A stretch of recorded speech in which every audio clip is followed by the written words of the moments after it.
o servo de Deus, há 40 anos, que ele tinha que andar todo... A senhora lembra, pastor Aline, como andavam os crentes antigamente? Chamavam a Bíblia de perfume de crente. Por quê? Porque o crente usava uma roupa, eu me lembro como se fosse hoje, uma roupa bem fininha, camarada, muitos desdentados, andava tudo assim. Parecia que ia para um velório, para a morte, para alguma coisa ruim. E quando alguém convidava, queridos, para ir para a igreja, as pessoas que eram convidadas, elas pensavam em não querer ir para a igreja. Por quê? Porque se crente jogasse bola, ele era disciplinado. Se crente vestisse um calção, eu digo que homem não veste short, homem veste calção ou bermuda, nem veste blusa, veste camisa.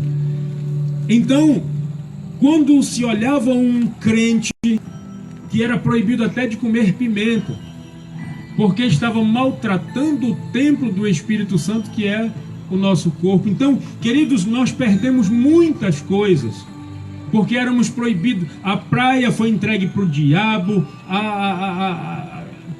tudo foi entregue para o diabo. Crente não tinha direito a nada.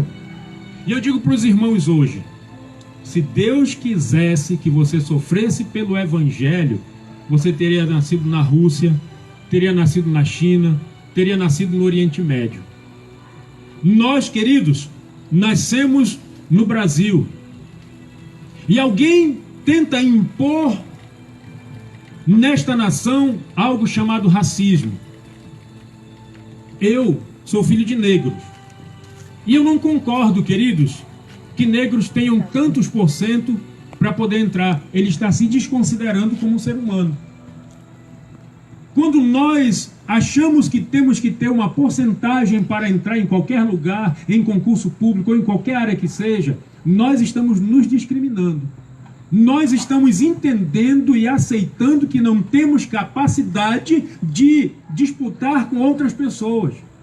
Então, quem torna-nos racistas somos somos nós. Porque nós, não, é 10% para o índio, 10% para o negro, 10% para o homossexual. Então, se eu for me inscrever em algum lugar, me perdoa a expressão, está indo aí para o Facebook, eu vou dizer que eu sou índio, homossexual e negro, eu tenho 30% de chance de passar. Por que, pastor, que você está falando isso? Porque Deus nos chamou, queridos, para uma grande obra. Deus nos chamou para uma grande conquista.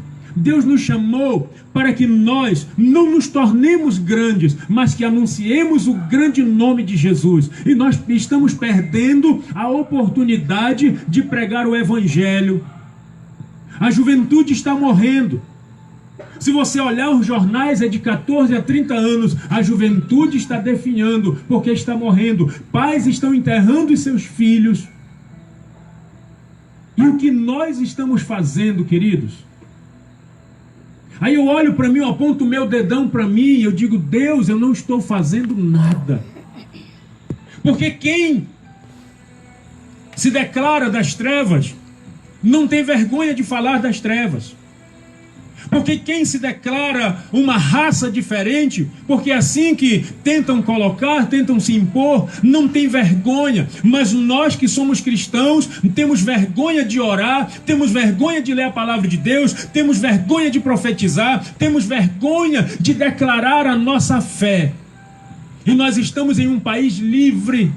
Nós estamos em um país, queridos, que nós podemos pregar o Evangelho em tempo e fora de tempo. Na China não se pode ter uma reunião como essa. E estão tentando impor isso no Brasil. Eu quero dizer para você, querido, ou nós nos levantamos com vontade, com ímpeto, com coragem, para pregar o Evangelho em todos os lugares. Conheço pessoas que não pregariam aqui, porque o ambiente é desta maneira. A palavra de Deus diz, queridos, onde estiverem 2 ou 3 reunidos em o nome do Senhor, Ele estará ali. Aleluia. E nós precisamos, queridos, ter fé, ímpeto. Eu nunca mais esqueci de um dia, de uma oportunidade que a irmã Elisa teve aqui. E ela falou o seguinte: os meus colegas dizem em tom de brincadeira e sarcasmo: eu vou para o inferno de tobogã. Falam como nós deveríamos falar dos céus.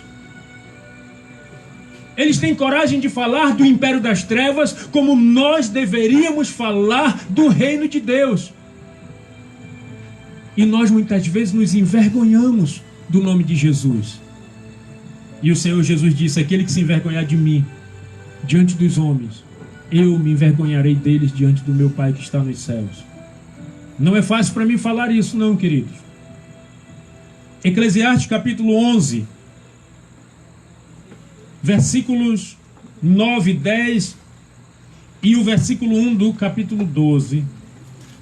Eclesiastes 11,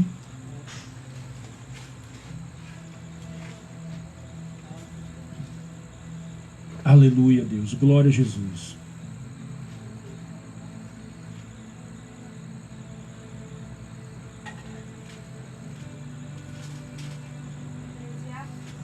Capítulo 11, versículos 9 em diante. Glória a Jesus.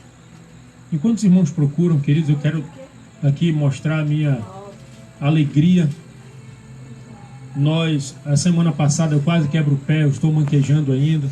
Não fui para o basquete na quinta-feira porque não dava para correr. Provavelmente esse ano eu não jogue mais, porque eu caí do andaime. O diabo tentou me parar, meu irmão, mas o ano que vem eu volto com mais força, em nome de Jesus. Voltou fazendo fortalecimento no pé. Teve um camarada que disse assim: Pastor Melk, você jogando basquete assim, eu quero ver um dia você pregando, porque se for do mesmo jeito que você joga basquete, a pauleira é feia. Eu digo: vamos lá, meu irmão, em nome de Jesus. Mas eu quero demonstrar, queridos, para os irmãos, a minha alegria. Nós conseguimos concretar a viga de cima ali do Terra Nova 2.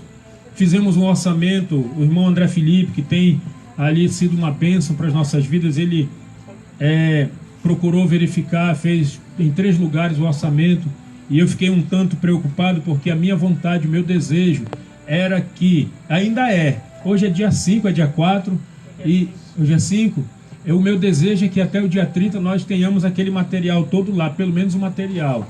O aterro começou a chegar, e o telhado custa nada mais, nada menos do que o mais barato, o orçamento, R$ 7.200. E eu disse: Senhor, é contigo, o Senhor mandou fazer, nós estamos fazendo. Nós já gastamos mais ou menos R$ 7.000 na estrutura, na infraestrutura, até chegar na viga aérea.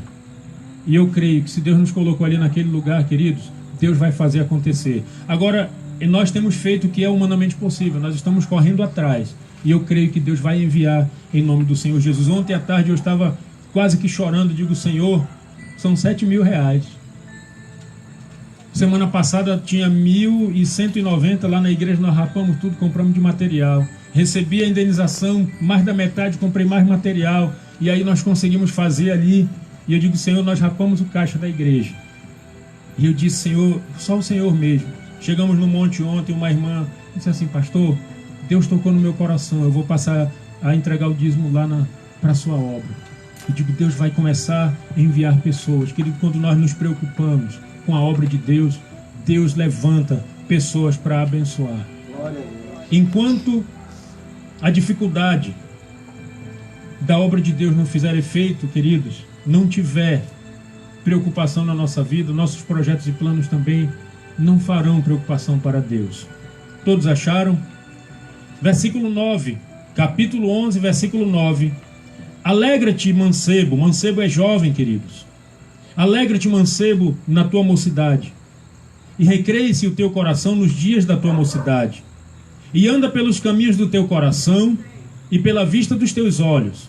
Sabe, porém, que por estas coisas te trará Deus a juízo.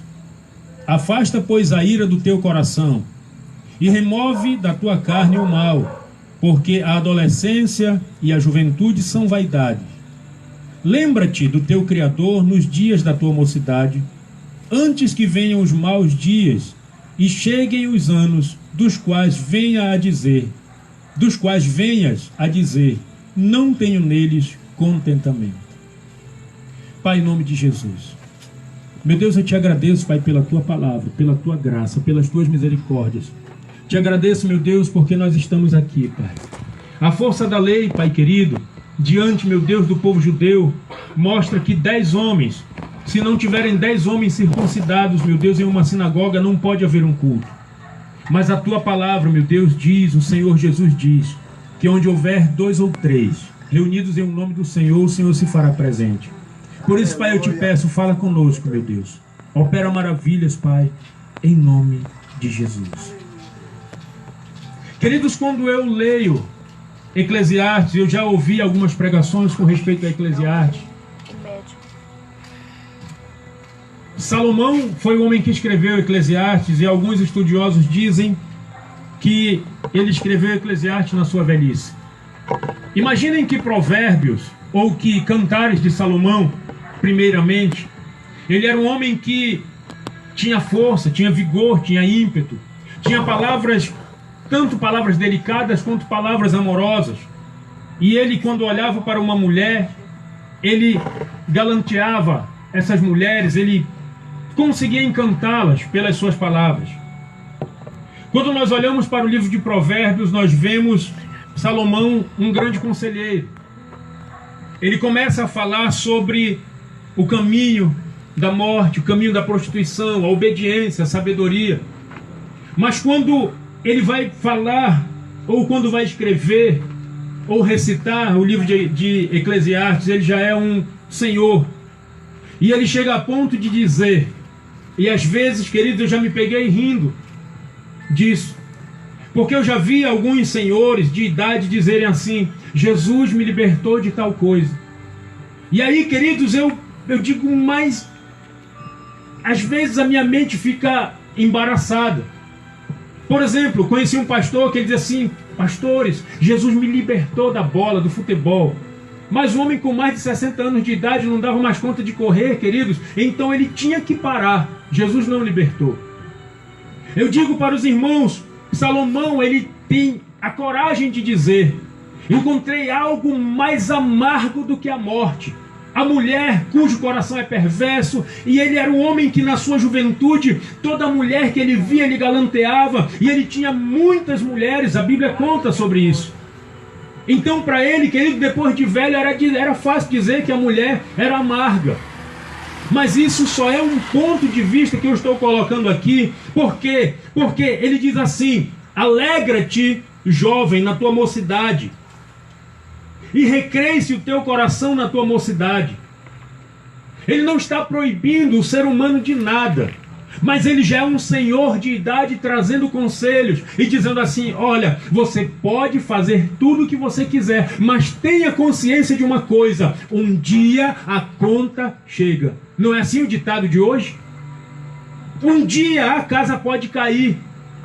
Um dia as coisas vão ser pedidas de volta. Então ele quer dizer para a juventude, façam o melhor, de maneira que mais tarde vocês não venham se arrepender. Então ele continua dizendo assim, anda pelos caminhos do teu coração e pela vista dos teus olhos.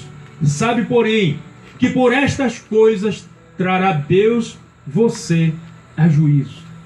Então tudo que nós fazemos, queridos, hoje, e é interessante porque nós pensamos assim, eu olho para a direita, eu olho para a esquerda, eu olho para os olhos de cada irmão, eu engano os meus pais, eu engano os meus irmãos, eu engano os meus pastores, eu engano todas quantas pessoas eu puder. E eu esqueço que no grande dia, Deus vai abrir um livro. E este livro, queridos, lá no livro de Apocalipse diz o seguinte, e abriram-se livros, e abriu-se outro que é o da vida, e os mortos foram julgados segundo as coisas que estavam escritas nos livros, segundo as suas obras. Então existe alguém anotando tudo que nós fazemos aqui na terra. E é interessante, queridos, por quê? Porque ele diz assim, Os mortos foram julgados segundo as coisas que estavam escritas nos livros, segundo as suas obras. E quem não foi encontrado escrito no livro da vida foi lançado no lago de fogo e enxofre, a saber, a segunda morte. Lembra-te do teu Criador nos dias da tua mocidade. Ele diz assim: façam tudo o que vocês quiserem, mas lembrando que existe um Criador. Alegrem o vosso coração, mas lembrem que existe um Criador. Façam todas as coisas, olhem para tudo, mas lembre-se que vocês têm uma responsabilidade. E Deus vai trazer você a juízo por todas as coisas que você faz. E isso, queridos, me deixou um pouco preocupado, porque quando nós pregamos a palavra de Deus, quem olha para nós, líderes, pastores, pregadores, dizem assim: alguns, o pastor está me julgando. Se você se sentir julgado, querido, de alguma maneira, não fale comigo. Procure entender a palavra de Deus, orar a Deus, porque é Ele quem comanda, é Ele quem rege, é Ele quem direciona. Mas Ele não pode pegar no nosso colarinho e mandar fazer o que Ele quer. Nós precisamos entender que nós precisamos da salvação, do perdão dos pecados, e só quem pode dar isso é Deus, através de Jesus Cristo. Então, queridos, a minha preocupação, eu até anotei aqui, ou melhor, eu tenho um livro de ilustrações que estava longe de mim há um ano.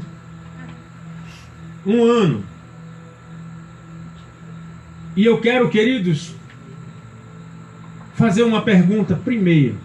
Não vale para Elisa. Qual é o lugar mais rico? Qual é o lugar mais rico do mundo?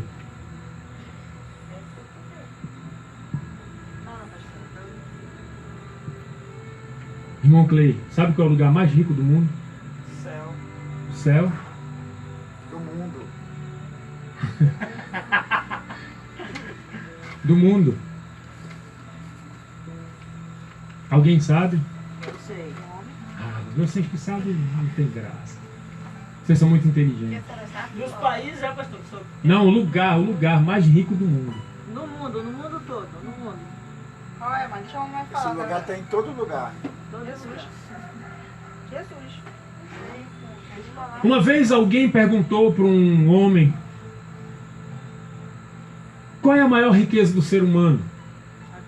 Aí alguém disse assim: a família. Aí outro disse assim: a maior riqueza do ser humano é o Espírito Santo. Aí outro disse: não, a maior riqueza do ser humano é Deus.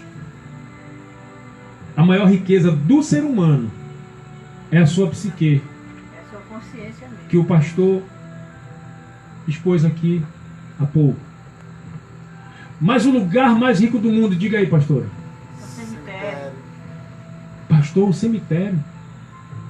Cemitério. Queridos, todos nós temos grandes responsabilidades e obrigações. Todos nós temos sonhos, temos planos, temos projetos. Pastor, você vai explicar? Vou. Todos nós, queridos, temos um alvo a ser atingido. E eu me lembro que também a irmã Elisa deu uma palavra na quinta-feira lá na igreja, e ela disse assim: eu perdi uma colega. Essa colega é um ano mais nova que eu, ela tinha 14 anos, morreu de acidente de moto. E nós brincávamos. E ela tinha sonhos, com certeza, ela tinha um alvo a ser atingido, ela tinha projetos para a sua vida. Mas ela morreu aos 14. Por que, pastor, que o cemitério é o lugar mais rico do mundo? Porque dentro do cemitério, queridos, dentro das paredes daqueles túmulos sagrados, estão sonhos que nunca se realizaram. Estão ali canções que nunca foram escritas. Estão pinturas que nunca encheram uma tela, que poderiam ficar famosas, como de Leonardo da Vinci, de outros grandes pintores. Ideias que nunca foram compartilhadas. visões que nunca se tornaram realidade, invenções que nunca foram criadas, planos que nunca passaram da prancheta mental e propósitos que nunca foram realizados. Nossos cemitérios estão cheios de um potencial que permaneceu inerte. Então, queridos, Salomão está dizendo uma coisa: lembra-te do teu Criador nos dias da tua mocidade, antes que cheguem, que venham os maus dias, e cheguem os anos dos quais possa dizer: estou velho, mas eu não aceito que eu estou velho, e Jesus me libertou do basquete, porque eu não consigo mais jogar, porque eu não consigo mais fazer aquilo que eu gosto. É isso que Salomão está dizendo, queridos. Nós podemos aproveitar a vida sem sermos nocivos a ninguém, sem prejudicarmos a ninguém, termos uma vida boa.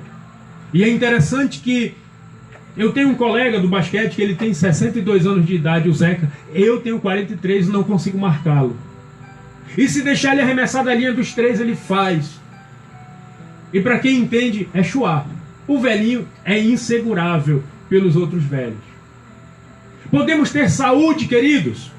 Por isso que Salomão está dizendo: lembra-te do teu Criador. Quando ele diz lembra-te do teu Criador, ele colocou homens, ele colocou profissionais, ele permitiu com que essas pessoas fossem preparadas para cuidar de nós. Então, queridos, quando nós pensamos na juventude, nós devemos pensar com segurança. Lembro-me algumas vezes do pastor Robson pregando, ele dizia assim, uma frase: liberdade sem responsabilidade é o que, pastor? Libertinagem. É pior do que? É libertinagem. Liberdade sem responsabilidade é libertinagem. Libertinagem? É libertinagem. É libertinagem. É libertinagem. Eu me lembro de uma outra frase que ele diz assim: liberdade sem responsabilidade é pior do que prisão. E aí, queridos, eu tenho exemplos próximos. Quando a minha sobrinha chega aqui, eu abraço minha filha. Nós amamos você, nós esperamos muito de você. Mas a liberdade que ela teve a aprisionou muito pior do que se ela tivesse cuidados dentro da sua casa. Então, queridos, Salomão, quando ele fala sobre a nossa alegria, é uma alegria com responsabilidade, liberdade com responsabilidade, porque a libertinagem, ela acaba com o mundo. Eu vinha conversando ontem com a pastora, e os dois estavam meio de rosto fechado lá atrás, e eu disse assim: parece que nós somos diferentes. Os dois jovenzinhos, quando olham para nós, nos veem conversando, parece que nós somos de outro mundo. Aí eu vou dizer para você, nós somos de outro mundo. Sabe por quê? Porque quando nós engolimos aquilo que o mundo tenta nos entregar, nós nos tornamos mundo. Então nós passamos a ser pessoas irresponsáveis. Eu digo para os irmãos, queridos, e Provérbios diz: aquele que retém a vara, ele odeia o seu filho. Para nós, queridos cristãos, não vale lei da palmada. Vão me prender, queridos, eu vou dizer: não castigue seu filho pisando no pescoço dele, mas arregace um pouco o bumbum dele, a coxa, e dê-lhe umas varadas com o cipó. Está no Facebook. Eu não estou nem aí para quem pensa o contrário, porque a falta da correção dos filhos tem matado os filhos, e os pais estão chorando à beira de um caixão por causa da sua irresponsabilidade. Não tem mais força, porque algumas autoridades governamentais têm tentado tirar a moral dos pais diante dos filhos, e os filhos estão perdidos. Salomão diz: lembra-te do teu Criador nos dias da tua mocidade, antes que venham os maus dias. E é interessante que ele fala de velhice, mas o mau dia para a coleguinha da Elisa chegou aos 14 anos. Para alguns chegou aos 15, para outros aos 20. Todos nós temos um dia mau, queridos. Mas pense em uma coisa: glorifique ao Senhor em todos os dias. Porque se você perder 5 minutos na vida, foi Deus te livrando de alguma coisa. Vamos orar, queridos.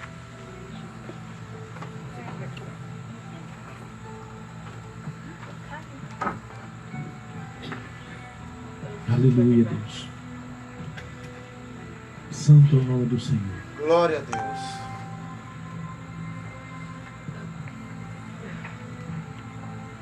Queridos, aqui está a salva. Eu quero fazer uma oração completa. E eu quero orar pelos dizimistas, pelos ofertantes.